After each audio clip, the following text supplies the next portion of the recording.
Regresamos entonces con Luis Salazar, presidente de la Sociedad Nacional de Industrias, con quien vamos a hablar sobre la segunda medida del gobierno para impulsar el crecimiento económico. Lucho, gracias por estar con nosotros. Juan José, ¿qué tal? Encantado de estar contigo. Bien. Cuéntanos un poco, hace no más de 10 días ha salido un segundo paquete de reformas encima del que enunció el presidente hace ya como un mes. ¿Cuál ha sido un poco el recibimiento por parte de los empresarios? Bueno, nosotros recién hemos tenido oportunidad de revisar el proyecto de ley, pero lo vemos como un buen segundo paso. Y también, como ha anunciado el ministro Castilla, vienen más pasos. O sea, yo creo que si el tema sigue en esa dirección, vamos a empezar a caminar de una manera muy interesante para el país, ¿no? Claro, más importante que las normas específicas son los gestos, ¿no? No solo los gestos, por ejemplo, hay temas que yo creo que es muy interesante rescatar, por ejemplo, el tema de eliminación de barreras burocráticas. Lo que están haciendo ahora es, van a primero empoderar a Indecopi para que Indecopi pueda determinar con más agilidad cuáles barreras burocráticas existen, pero algo muy interesante es que van a responsabilizar a los funcionarios que no eliminen esas barreras burocráticas.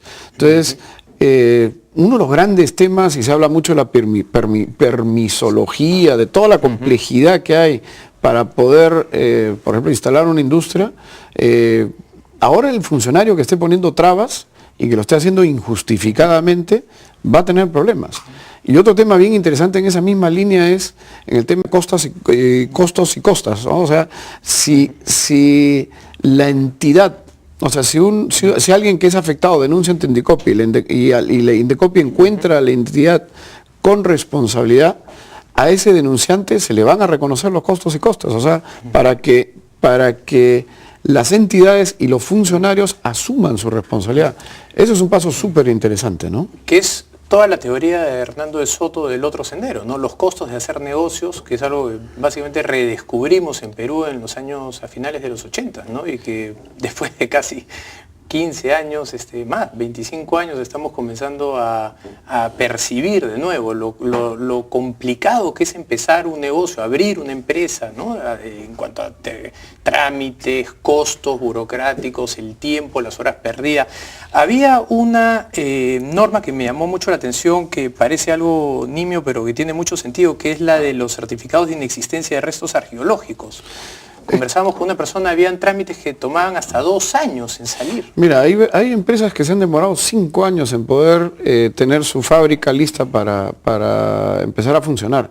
Efectivamente, ese es un grave problema y en general todo esto, como digo, esta es otra traba burocrática que se ha estado dando y en muchos casos son funcionarios que tienen algún interés y en otros son funcionarios que más bien tienen lo contrario, que tienen un desinterés. En ambos casos, bajo este proyecto, tendrán que ponerse las pilas y tendrán que actuar rápidamente. Y eso es un paso muy importante y muy significativo hacia empezar a generar nuevamente esa dinámica. También es una muy buena señal hacia todo lo que es inversiones, y sean pequeñas, sean medianas, sean grandes, ¿no?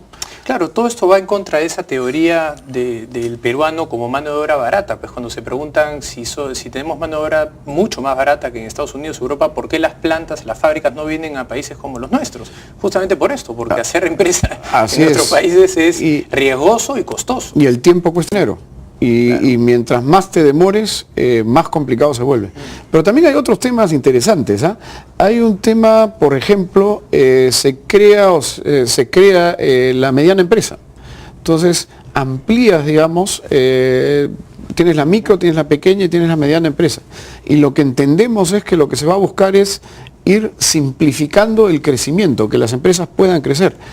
Otro tema bien importante es que habla de impulsar el desarrollo y el crecimiento de la microempresa y la micro y pequeña empresa. ¿Qué significa?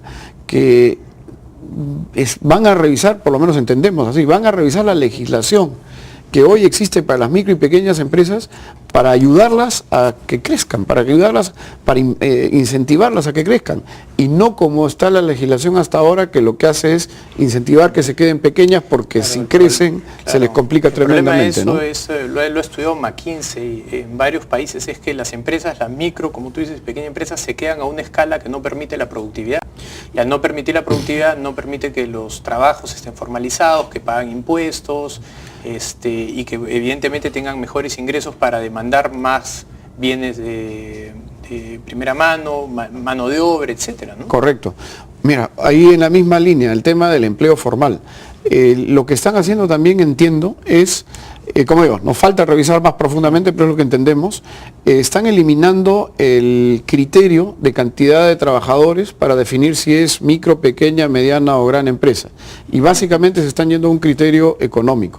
Eso nos parece sumamente importante, porque lo que terminan haciendo las empresas normalmente es, como en el Perú todavía se necesita mucha mano de obra para lograr resultados económicos y lograr ventas, lo que terminan haciendo muchas veces las empresas es buscando mecanismos que no son del todo formales para mantenerse en esa categoría, claro, porque si pasan a la siguiente les cuesta demasiado y ya no son competitivas, claro, y salen del mercado. Lo que hemos escuchado es de empresas que se subdividen la contratación entre 10, 11 empresas para tener 10 en una planilla, 10 en otra, y así lograr la escala de trabajo que necesitan para producir, ¿no? Ahora lo que va a ser importante es solamente cuánto vendes, y si tienes más cantidad de trabajadores en buena hora, siempre y cuando sean formales y con todos los derechos cubiertos, ¿no?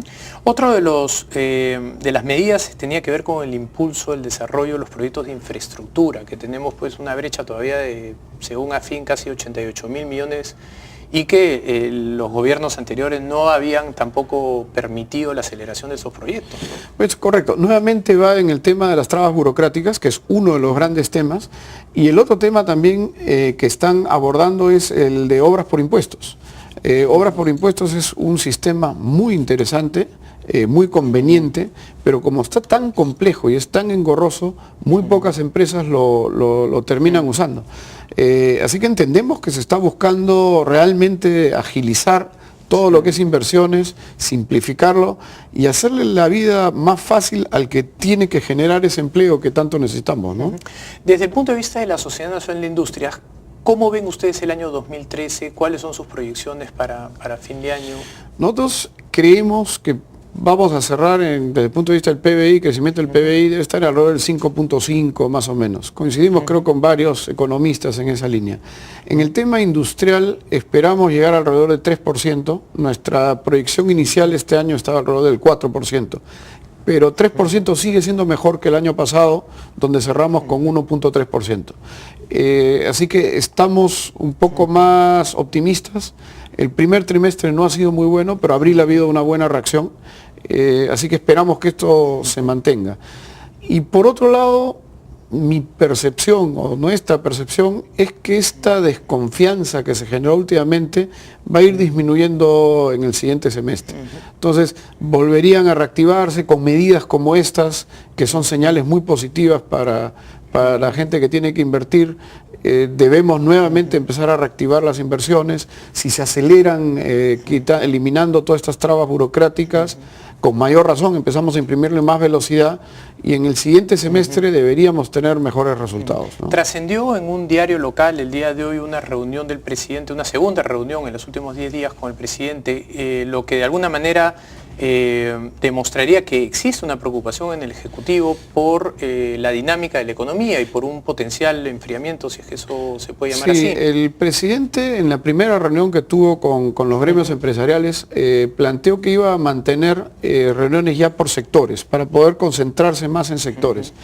Y el sábado fuimos invitados el presidente de la Cámara de Comercio, el presidente de ADEX y yo, para reunirnos. Estuvimos con 3 ministros, con el ministro Castilla, con Gladys Tribeño de Produce y con José Luis Silva de Mincetur, analizando toda la problemática de la micro o pequeña empresa y también del tema de la producción. Y fue una reunión muy provechosa, yo diría. Estuvimos alrededor de 3 horas discutiendo los temas y donde el presidente mostró una preocupación muy grande por entender y recibir los problemas que estábamos teniendo desde el punto de vista de empresarial y desarrollo de un mayor crecimiento económico para el país, ¿no? Había la expectativa también de una reforma tributaria. De hecho, la Sociedad Nacional de Industria presentó también hizo una propuesta específica para el sector industrial que recibió ciertas quejas, pero ahí se especula de una reforma tributaria por el lado del Ministerio de Economía y Finanzas. Entendemos, por lo que nos han dicho, que va a ser muy difícil que salga una reforma como la que habíamos planteado nosotros, pero sin embargo, sí se ha discutido, por ejemplo, el tema de simplificar todo lo que es el proceso tributario. Hay muchísimas multas por formalidades. Han subido 4 veces en los últimos años, alrededor de 1.000 millones de soles ha sido en el 2011 la recaudación por multas tributarias. Y lo que nosotros, una de las cosas que hemos discutido es que justamente esto no es normal. O sea, cuando tú tienes muchas multas por forma, o la gente es muy viva o el sistema es muy engorroso. La tesis que nosotros pensamos que es la real es que el sistema es muy engorroso. Mientras más conversamos, y sobre todo con la micro y pequeña empresa, mientras más conversamos con ellos, la mayoría quiere ser formal. No es un tema de no querer, es un tema de muchas veces no poder o no entender un sistema tan complejo. La falta de cultura de formalización también debe hacer que las personas no lo sepan hacer, y debe haber una mezcla de no lo sé hacer con, bueno, otro año que no lo haré, porque vengo haciéndolo de esta manera hace tantos años que... O sea, debe ser difícil el primer proceso de formalización, y si hay 1.000 millones de soles de multas por año, evidentemente eso no va a generar tampoco un incentivo a la formalización, ¿no? Mira, yo lo que entiendo, y es algo que hemos estudiado y que hemos planteado nosotros en varias instancias del Ejecutivo, es que, por ejemplo, una empresa que está en el RER, que factura alrededor de 525.000 soles al año, al partir del 526.000, o sea, un sol más, la cantidad de documentación y la cantidad de formalidades que tiene que cumplir, simplemente la mata. Le cuesta, nuestro cálculo fue entre el contador, el ayudante del contador y toda la documentación, alrededor de 100.000 soles. Entonces estamos hablando del 20% de los ingresos de esta empresa. No hay forma que sobreviva. Entonces, ¿qué pasa? O parten, o sea, crean una nueva empresa y tratan de mantenerse en ese rango, o empiezan a ser informales, que es otra cosa que termina pasando. Ahora, este proyecto de ley sí intenta por lo menos empezar a trabajar sobre ese tema, ¿no? A la hora de buscar la simplificación tributaria, porque ese es otro tema que también están tocando. Otro tema interesante también, como digo, recién hemos podido revisarlo más o menos a fondo, pero hay algo que le llaman el acompañamiento laboral, y después hay uno que es el acompañamiento tributario, si no me equivoco. ¿Y qué es lo que están haciendo? A las empresas recién constituidas le están dando un tiempo para poder formalizarse. Y lo que van a hacer es no multarlas durante 3 o 4 años, dependiendo de si es el tema laboral o el tema tributario, sí obligarlas a cumplir con lo que tienen que cumplir, pero no multarlas. Y lo que más le tienen miedo la mayoría de las empresas es a la multa, porque las multas se han vuelto muy onerosas, ¿no? Claro. Entonces, como digo, es un paso muy interesante. ¿Cuál es la gran reforma, si es que hay alguna que ustedes hayan visto, que no está en la mesa hoy día del gobierno? Yo creo que la simplificación tributaria tiene que ser mucho más profunda. Independientemente si podemos discutir tasas o no, la simplificación, o sea, el poder cumplir con los tributos, el cumplir con todas las formalidades que exige la administración tributaria, tiene que ser mucho más simple. Los países desarrollados son muy simples en general y tienen facilidades además para que el contribuyente... Y los más desarrollados tienen tasas planas, ¿no? Cosa que acá en el Perú ya ni se discute, casi es una ilusión hablar de eso, ¿no? Así que... Bueno, ahí estamos. Muy bien. Nos juntaremos entonces pronto de nuevo para hablar del tercer paquete y del cuarto y del quinto, y esperemos que sean muchos más. Muy bien. Bien, Lucho, te agradezco mucho por la visita. Encantado. Vamos a una pausa, regresamos con Luis Bustamante para hablar sobre la ley universitaria. Scotiabank, descubre lo que puedes lograr.